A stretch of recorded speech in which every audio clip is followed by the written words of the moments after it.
So let's start the question. I hope this will clear your concept. So the details of the questions we have already checked, and now we need to calculate the working capital required as per the details of the questions.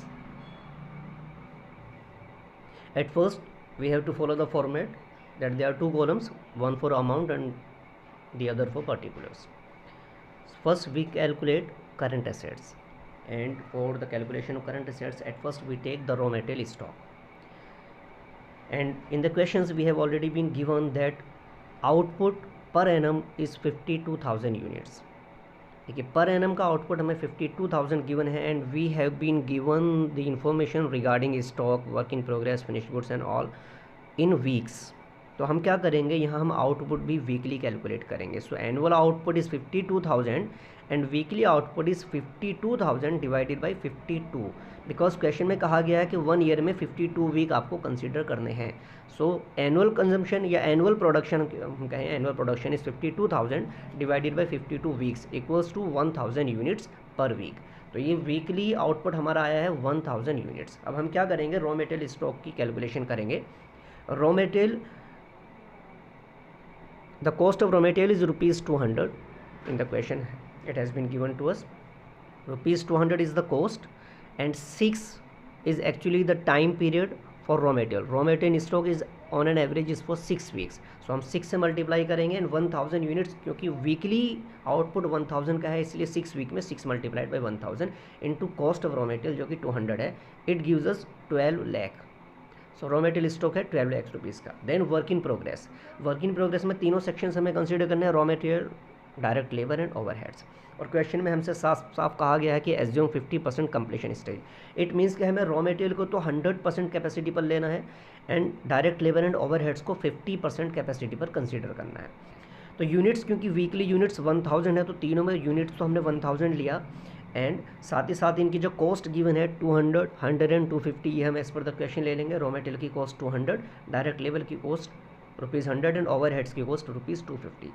फ़र्क सिर्फ कितना रहेगा, क्योंकि raw material 100% capacity पर है, इसलिए raw material के लिए हम वर्क इन प्रोग्रेस का जो टाइम गिवन है, वर्क इन प्रोग्रेस, देखिए ये वाला रॉ मटेरियल का टाइम हम रॉ मटेरियल स्टॉक के लिए लेंगे 6 वीक्स, बट यहाँ वर्क इन प्रोग्रेस की बात करें तो वर्क इन प्रोग्रेस के लिए जब हम रॉ मटेरियल कंसीडर करेंगे तो टाइम वर्क इन प्रोग्रेस वाला ही लेंगे, यानी कि 2 वीक्स से हम इसको मल्टीप्लाई करेंगे. 2 मल्टीप्लाइड बाई 1000 मल्टीप्लाइड बाई 200 जो कि कॉस्ट है रॉ मटेरियल की.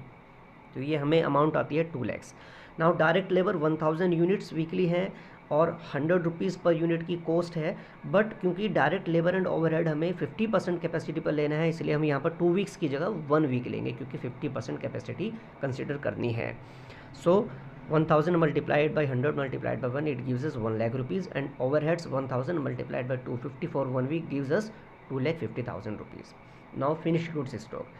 फिनिश गुड्स की स्टॉक भी हम 1000 यूनिट्स पर ही करेंगे, क्योंकि वीकली यूनिट्स 1000 का आउटपुट किया जा रहा है. एंड फिनिश गुड्स के बारे में जब तक हमें ये नहीं कहा जाएगा कि कॉस्ट ऑफ प्रोडक्शन पर कैलकुलेट करना है, जब तक स्पेसिफिकली नहीं कहा जाए, तब तक हमें इसको फैक्ट्री कॉस्ट पर ही कैलकुलेट करना है. और फैक्ट्री कॉस्ट हमें यह क्वेश्चन में गिवन है 550. सो 1000 यूनिट्स बन रही हैं और 1 यूनिट की कॉस्ट 550 है, तो 1000 मल्टीप्लाइड बाई 550 टोटल यूनिट्स के लिए. और ये कितने टाइम के लिए है, फिनिश गुड्स का स्टॉक 4 वीक्स के लिए रहता है, इसलिए 4 से हमने मल्टीप्लाई किया. It gives us 22 lakhs.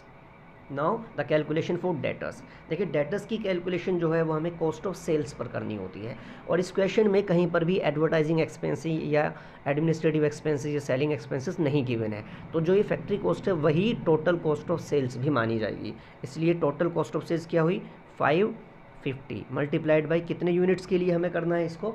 Obviously हमें इसको भी 1000 यूनिट्स के लिए ही करना है, क्योंकि वीकली यूनिट्स जो हो रही हैं वो 1000 यूनिट्स हो रही हैं, हमने यहाँ कैलकुलेट किया था.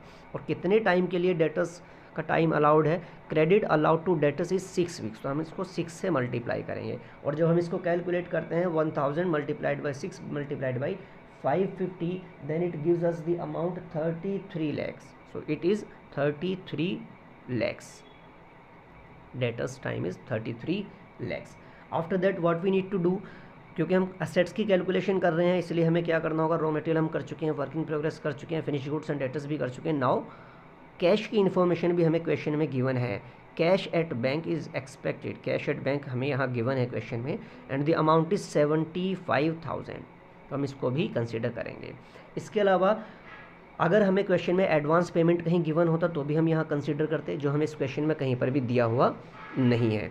इस क्वेश्चन में हमें कहीं पर भी एडवांस पेमेंट दिया हुआ नहीं है, तो इसको हम कंसिडर अब नहीं कर पाएंगे क्योंकि इन्फॉर्मेशन ही होता तो हम इसको कंसिडर कर लेते। इस तरह से टोटल ऑफ करंट असेट्स अगर हम देखते हैं तो टोटल ऑफ करंट असेट्स जब हम इनका टोटल करेंगे तो total amount comes 75,25,000. It is 75,25,000. This is total current assets. Now we need to calculate current liabilities.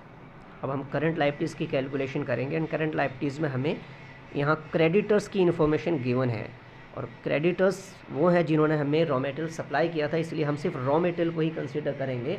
And क्योंकि रॉ मटेरियल की कंसिडरेशन हमें देखनी है तो हमें यहाँ साफ साफ कहा गया कि credit allowed by suppliers is 4 weeks, 4 weeks के लिए है। और यूनिट्स कितनी है? ऑब्वियसली 1000 यूनिट्स हैं, ठीक है, 1000 यूनिट्स हैं and credit allowed by suppliers 4 weeks का है, तो हम 4 से मल्टीप्लाई करेंगे एंड मल्टीप्लाइड बाय, क्योंकि ये रॉ मटेरियल सप्लाई किया था इसलिए कॉस्ट भी हमें रॉ मटेरियल वाली ही लेनी है, यानी कि 200 रुपीज़ की कॉस्ट हमें लेनी है क्योंकि रॉ मटेरियल ही सप्लाई किया था हमारे क्रेडिटर्स ने, इसलिए हम 200 से इसको मल्टीप्लाई करेंगे। सो 1000 मल्टीप्लाइड बाई 4 मल्टीप्लाइड बाई 200, क्योंकि 200 इसकी कॉस्ट थी, तो इससे जब हमने मल्टीप्लाई किया this becomes 8 lakhs. So creditors की अमाउंट आती है हमारे पास में 8 लाख रुपीज़। अब इस क्वेश्चन के अंदर अगर हमें कहीं पर भी आउटस्टैंडिंग एक्सपेंसेस गिवन होते या लैग इन पेमेंट होता तो हम इसमें वो कंसिडर करते, बट यहाँ नहीं है तो वो नील हो गया। इस तरह से टोटल जो हमारी करंट लायबिलिटीज़ आ रही है that is total current liabilities that is 8 lakhs.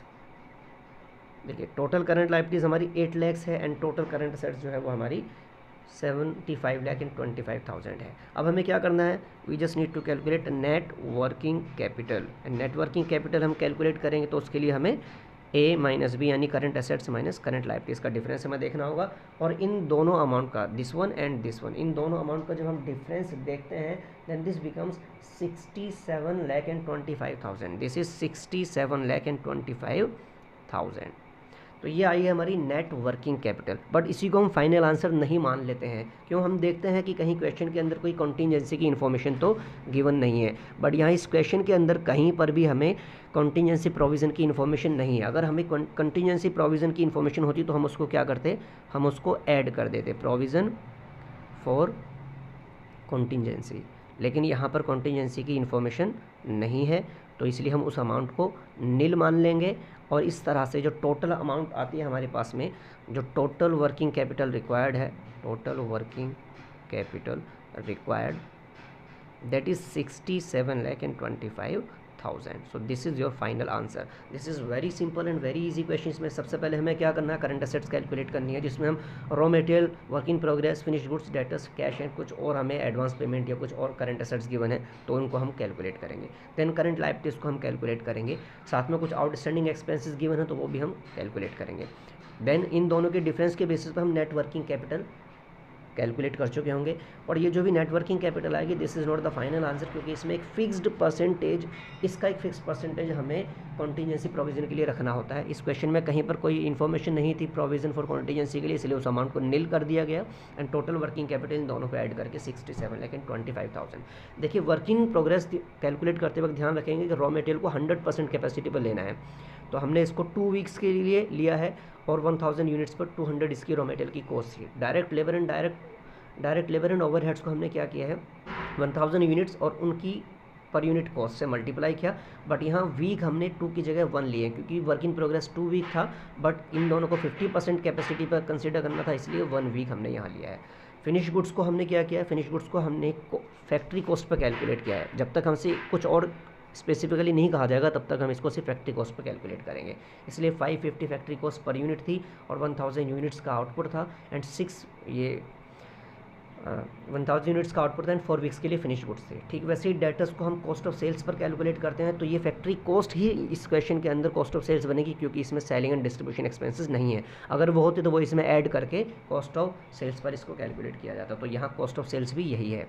तो इस तरह से हमने इस क्वेश्चन को कंप्लीट किया। I hope the question is very much clear to you all.